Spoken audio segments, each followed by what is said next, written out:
What are you doing? Oh, I'm just seeing how much these drinks are going to be. I mean, they're not gonna be cheap, but I think they'll be worth it. Not the price, silly. I mean, how many calories are in each drink so I don't go over my daily value. How do you figure that out? Well, there's this app that tells you the calories in each drink and the nutritional value for each. That sounds cool. Can I check it out? Yeah, sure. Okay, so let's make a simple margarita. First, we'll need tequila. Let's get 2 ounces of that. Then let's get some triple sec. Let's do 1 ounce of that.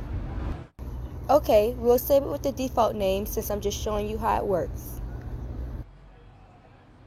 And there it is. Now you can see all the information about your drink and adjust the ounces for a good night or a slow night. They also have a ton of drinks on these other tabs if you're new to the scene.